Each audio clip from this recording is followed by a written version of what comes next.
Hey guys, Coinman Herb, how you doing? Just another quick update. Just had an idea. I was thinking the other day, back in the day, I used to listen to a guy on the radio by the name of Jim Rome. You might have heard of him. They call him Romy. He has, his people that listen to him are called clones. And when you come to his radio show, it's known as The Jungle. So back in the day, the saying was, come on in, grab a vine, have a take, don't suck. Now, to the average person, you might be going, what the hell is he talking about?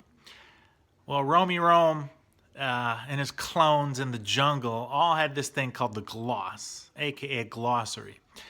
So what he did was words he'd make up, slang, whatever, he'd throw them in his glossary so people could look on his website and see, and for those uneducated could understand what's going on in the jungle. Well, I was thinking the other day, you watch financial news channels, CNBC, Bloomberg, read the Wall Street Journal, whatever you do. A lot of times there are terms that are used that I'm sure you don't understand. I mean, myself, it happens to me too. I mean, over time I've learned a bunch of them, but sometimes they say something and it's like, what the hey? And, kind of like the jungle, if you came into Romy's show and you didn't know the gloss, well, guess what? You get cut up into shreds and spit out and made, to look like a fool. Well, same thing happens in financial markets.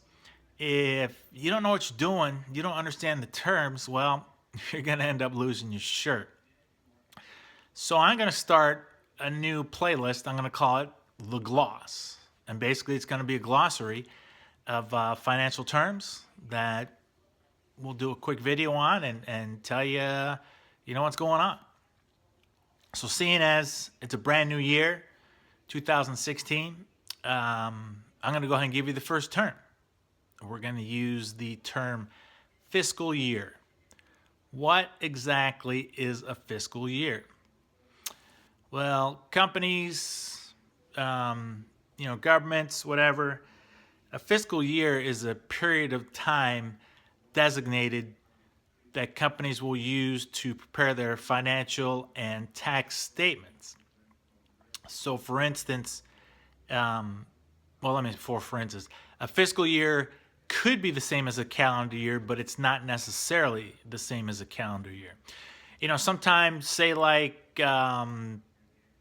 a transportation company or cargo company like FedEx or UPS or retail that relies heavily on, their main business is basically, 6 weeks before Christmas, right through that time. That's when 80% of their business is done.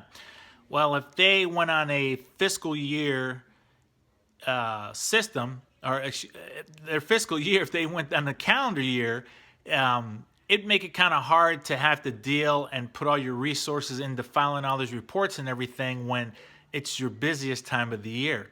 So what they do is they use what's called a fiscal year. And they will move their reporting times so they can accommodate and have the business and have all the reports possible. I'll give you an instance. The United States government, its fiscal year is from October 1st through September 30th.